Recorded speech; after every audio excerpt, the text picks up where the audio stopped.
Hello students, வணக்கம். Welcome to PSZ Chemistry Channel for Easy Learning. இன்னைக்கு நம்ம பார்க்க போறதும் ஒரு கன்வர்ஷன் தான் பார்க்க போறோம். So இந்த கன்வர்ஷன்ஸ் வந்து mainly based on phenol reactions based பண்ணி இருக்கு. So phenol உடைய preparationல இருந்து நம்ம போறோம். So today NCERT book பார்த்தோம்னா உங்களுக்கு மூணு different types of preparations கொடுத்திருப்பாங்க. ஒன்னு from chlorobenzene, from benzene, இன்னொன்னு from cumene. So நம்ம chlorobenzene இருந்து எடுத்திருக்கோம். So chlorobenzene on reaction with the sodium hydroxide followed by hydrolysis we get the phenol as the main product. So in the chlorobenzene நம்ம எப்படி prepare பண்றது அப்படினா it is prepared by treating benzene diazonium chloride with the Cu2Cl2 in presence of HCl. So Cu2Cl2 in presence of HCl அப்படினா it is called as Sandmeyer reaction. அதே benzene diazonium chloride வந்து நம்ம copper in HCl கொடுத்தோம் அப்படினா it is called Gattermann reaction. இதுவும் நம்ம chlorobenzene preparationக்கான ஒரு method தான்.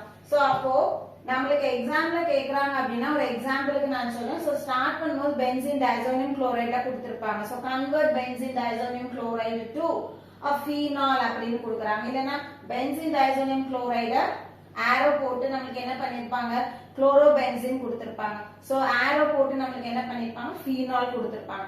சோ இந்த மாதிரி நம்ம என்ன பண்ணலாம் அப்படினா ரெண்டு ஸ்டெப்ல phenol prepare பண்ணலாம் from benzene diazonium chloride.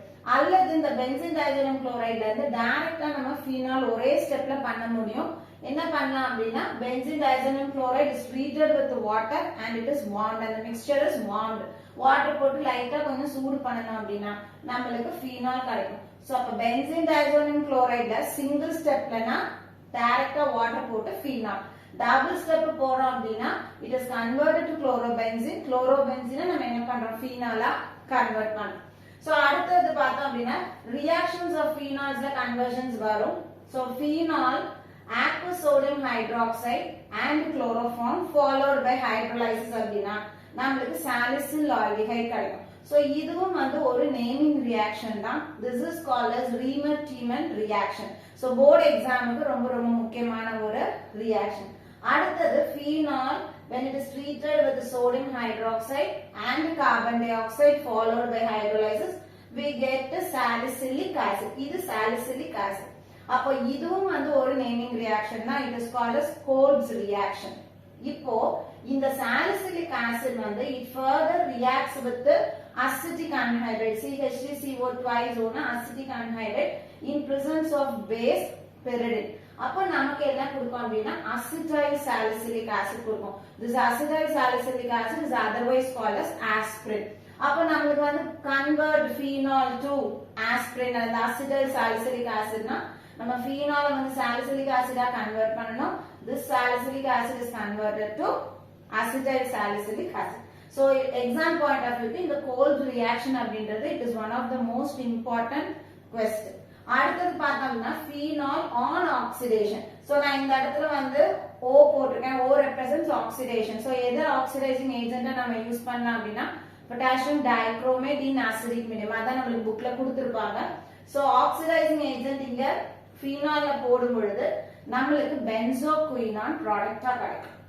அடுத்து பார்த்தனா phenol when it is heated with zinc powder போட்டு ஹீட் பண்ணனா நமக்கு benzene வந்து மெயின் ப்ராடக்ட்டா கிடைக்கும். ஓகேவா? சோ இதே phenol நம்ம என்ன பண்ண முடியும் benzene வச்சும் prepare பண்ணலாம். இந்த கன்வர்ஷன் நான் இங்க கொடுக்கல. So benzene when it is treated with oleumனா H2S2O7 போட்டோம் அப்படினா நமக்கு benzene sulfonic acid கிடைக்கும். அந்த benzene sulfonic acid எடுத்து sodium hydroxide இதே ஸ்டெப்பை நம்ம ஃபாலோ பண்ணுவோம். sodium hydroxide followed by hydrolysis போட்டோம்னா நமக்கு phenol கிடைக்கும்.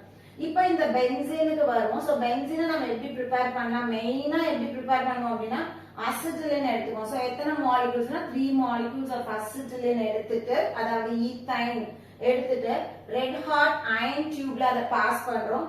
at 843 Kelvin நமக்கு பென்சீன் கிடைக்கும். சரியா? சோ அப்ப நமக்கு கன்வர்ஷன்ல வந்து இங்க இருந்து அசிட்டிலின்ல இருந்து ஸ்டார்ட் பண்ணி நமக்கு கொடுக்கலாம். இப்போ இந்த பென்சீன் பார்த்தோம் அப்படினா அசிட்டிலேஷனும் அண்டர்கோ ஆகும், அல்கிலேஷனும் அண்டர்கோ ஆகும். அல்கிலேஷன் அப்படினா Friedel-Crafts alkylation நம்ம சொல்றோம். CH3Cl in presence of anhydrous aluminum chloride னா methyl benzene நமக்கு கிடைக்கும். அதே மாதிரி பென்சீனை CH3COCl acetyl chloride in presence of anhydrous aluminum chloride. இது Friedel-Crafts acylation அல்லது acetylation. இங்க நம்மளுக்கு என்ன கிடைக்கும்னா அசிட்டோபீனால் கிடைக்கும். சரி, சோ இது வந்து ஒரு சில கன்வர்ஷன்ஸ் நம்மளுக்கு கொடுத்துருக்கோம். இது எல்லாமே எக்ஸாம் பாயிண்ட் ஆஃப் வியூக்கு நம்மளுக்கு ரொம்ப முக்கியம். சோ இதுல பார்த்தோம் அப்படின்னா நேமிங் ரியாக்ஷன்ஸ் எது இருக்கு? கேட்டர்மேன் இருக்கு, சாண்ட்மேயர் இருக்கு, இந்த இடத்துல ரீமட் டீமன் கொடுத்திருக்கோம், இந்த இடத்துல கோல்ஸ் ரியாக்ஷன்ஸ் கொடுத்திருக்கோம், இது ரெண்டும் Friedel-Crafts ரியாக்ஷன்ஸ் கொடுத்திருக்கோம். சோ கண்டிப்பா இந்த கன்வர்ஷன்ஸ் எல்லாம் உங்களுக்கு யூஸ்ஃபுல்லா இருக்கும்னு நினைக்கிறேன். இத பேஸ் பண்ணி क्वेश्चंस வந்து நிறைய நீங்க வந்து ட்ரை பண்ணி பாருங்க. வீடியோ பிடிச்சிருக்குன்னா லைக் பண்ணுங்க, கமெண்ட் பண்ணுங்க, ஷேர் பண்ணுங்க, மறக்காம சேனலை சப்ஸ்கிரைப் பண்ணுங்க. தேங்க்யூ.